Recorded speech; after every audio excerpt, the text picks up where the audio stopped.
Hey guys, subscribe for daily content. And if you're shopping for gear, make sure you check out the description for the newest items at some of the very best online retailers. There's also links for some of the items that I personally recommend. Thanks! What's going on YouTube? Metal Complex here, and today I've got another short little unboxing video to share with you guys. Two new knives from Kunwu. Look at that new packaging. That's nice. Thanks so much to Kunwu for sending these in. Thanks to my patrons for supporting me, and please make sure to follow me on Instagram at metal_complex. That was a good slap today.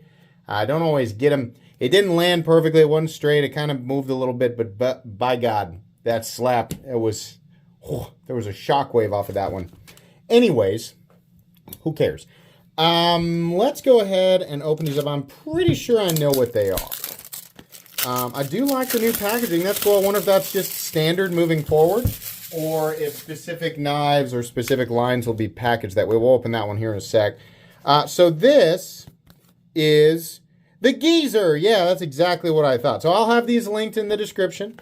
It does help my channel when you use those links, but that's entirely up to you. Did I already say that? Let's take a look here. Oh, it's about, I'd say these are about the size that I thought. I have to imagine the reason. Oh, I thought there was a piece of tape right there. It's actually a divided fuller. So the reason I have to assume they call these the Geezer is because they are more in the style of a traditional slip joint, right? That's what they are. Oh, that's a beautiful, if you're going to do this, this is the way to do it, right? Not everybody loves a non-locking knife, and you don't have to. Not every knife needs to be made for everybody, which seems to be something that people think nowadays. If you think that, that's wrong. Some knives are made for some people, and other knives are made for others. I know, mind blown, right? But not everybody likes a non-locking knife. But I think they still have their place, certainly in areas where locking knives are illegal, right? If you live in the United States, you have to remember, not everybody who's watching this content lives in the USA, and not everybody on Earth lives in the USA. There's lots of people watching my content who just can't carry locking knives. So this is a good option for them. But when I'm looking at a knife like this, there's a couple of things that I look for. Number one, I got to be able to get at it. I can't stand a knife where the pull is either too light and it feels like it's going to, like pack of hot dogs and one just falls out as soon as you open it. Don't want that. Also, I don't like it when it's so tight and the nail nick is so tiny that I got to rip my thumb off in order to get the blade out of there. No, I want a good pull. That one's good. I think maybe a little on the lighter side, but that's fine. It's probably throwing me off because there's so much material here to get at. I also don't like a loosey-goosey half stop, right? This one's at an angle, and that's on purpose. We'll get to that. I want a solid, distinct half stop. Perfect. Also like a good snap into the open position. I think this one's pretty darn good. What do we have for steel here? LMAX, to my knowledge, Kunwu's hitting that stuff at 60 to 62, which is just right there on the money. That's awesome. Really big fan of that. But this half stop here, the reason I like it at an angle is because if you're like me and you've just gotten to this point where you have to close your knife with one hand, or if you're working with a knife and your other hand's busy, right? If you do this, on a knife that stops at 90 degrees, that initial cutting edge is much closer to your finger. A lot of times we're not paying attention.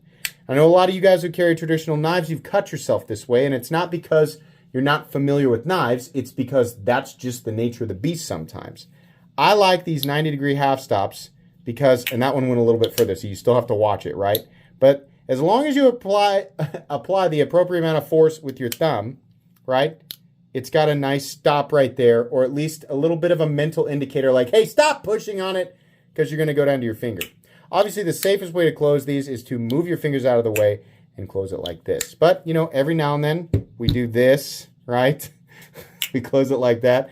A good distinct half stop and one that's not quite 90-degree angles, a little bit up, I think is better. Still going to require some general paying attention, some general brain on mode, but very good. We have the copper carbon fiber, which is really nice. Not sure what he calls this texturing. This is different than the raindrop that they do. And then we have a satin finish on the blade. Honestly, really, really cool. We have a pocket clip that is mountable for both left and right hand carry, which is great because this is a non-locking system and it is symmetrical, right? So perfect for left or right-handed people. I like this. I think that their line needed this. Any good line has a reasonable, or they try to cater to as many people as possible, right? So I think it's always a good idea that a line has a knife that's got the new cool stuff. It's got the new cool inlay materials and the titanium and the good. I like Elmax. Elmax is great. I know that the Blade Steel police are going to come after me for saying this because I'm not providing enough information. But Elmax to me is kind of splitting the difference between S35EN and M390, and I know that that is not entirely accurate, and somebody's going to want to give a metallurgy lesson down in the comment section, which is actually perfectly fine. To me, that's kind of like, in the simplest way possible, the best way to describe Elmax from Bowler. I think it's got better potential edge retention than S35EN, but not quite the same as M390, while still being very, very stainless and honestly reasonably tough. Not the hardest thing in the world to touch up, even when it is appropriately heat treated. Yeah, honestly, really cool. I want to see what the other one looks like. Let's go ahead and cut her open here real quick. Why does he use the railroad? Why does he use that thing? He has so many knives. Why do I use that thing? Gosh darn it. Gosh darn it, doesn't he know? Yeah, gosh darn metal complex. Let's see here. What do we got? We got we got a lighter. We got one in carbon fiber. Okay. Much lighter, significantly lighter. The entire thing is carbon fiber, again in Elmax. So everything except for the, I guess the back spring is carbon fiber. Wow, there's quite a bit of difference there. Let's weigh and measure them. This is just an unboxing and first impressions, not a review, which is why it seems lackluster in the review department. Hello, new people. Hello. I know there's lots of you every day. Takes a little bit to kind of get used to how this channel works. I know it's not perfect, but this is how it is. Reviews are in the mornings, unboxings in the afternoons generally. Sometimes there's a little bit of, kind of mix them around. You'll know if it's a review because the word review will be in the title. That's how you know. An unboxing will probably show a picture of a box. It's actually that simple. The weight on the carbon fiber guy is 2.26 ounces. Pretty lightweight. Weight on the titanium guy, I'm going to guess is probably about 3.25. Hey, that was an easy guess though. 3.07, coming in with a late change there from the scale. That's honestly, I can't believe that. That scale has been here since the beginning of the channel. Look at this freaking thing, man. It is just barely hanging on. Still doing its job with the old logo. This is something I made in Logo Pit back in 2018. Anyways, yeah, let's measure it. Get them both out here. It's weird when I feel like I can feel the weirdness when I'm not talking. Because I'm always talking. The overall length here is 7 1/4. Yeah, 7 1/4. Blade length 3 1/4. Cutting edge about 3 inches. Honestly, pretty good sized knife. Very cool. Really glad you decided to put a pocket clip on it. I know lots of people like to carry their knives in slips, and I think that's fine. Some people swear by just letting their pocket clipless knife just tumble around in their pocket. And I find that to be, what's a good mild word for that? I find that to be infuriating. Somebody told me to try that. They said, you know what you should do? You should try just taking the pocket clip off. Just put it in your pocket, man. Just give that a go. And I did. And wow, I hate that. I hate that almost as much as I hate coleslaw. Whoever told me to do that, that was terrible advice. I did not enjoy that at all. I much prefer a pocket clip. And if I'm going to carry a slip, the only reason I like it or I'm okay with it is because the slip is wide enough that it holds it vertically in my pocket.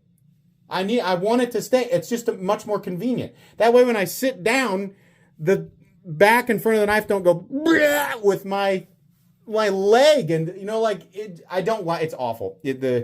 I would not recommend carrying a knife like that. It doesn't feel right to me. But if you have been doing that for the last 87 years and you enjoy that, then you just go right on ahead and do that. I like it when there's a pocket clip. And here's the magical part about this. If you want to carry it that way with the thing flopping around and turning around, then you just take the pocket clip off and you can do that. This way you have a choice. That's much more preferable, right? Left and people both have a choice. That's, in my opinion, that's always the optimal way to do it. That way everybody can just do what they want. But I personally do not like the flippity-floppity stuff, and I don't like that. Anyways, these knives will definitely get full reviews. It might take a bit. I have a lot on my plate. I've been unboxing a lot of knives here lately. The ratio of unboxings to reviews on my end is much more heavily weighed in the unboxing department, so I have a pile to get through. So these might take a bit, but at least now you know they exist. Again, links in the description. Thanks again to Kunwu for sending them in. Please make sure to follow me on Instagram at metal_complex. If you enjoyed this video, leave a like. If you'd like to check out my other content, I do, of course, have lots of videos of knives that are either expensive or inexpensive that I do or don't like, so check those out. And if you enjoy all my content, go ahead and click on that Metal Complex logo right there and subscribe, because there's definitely more coming. Thanks again for watching, everybody, and have a great day.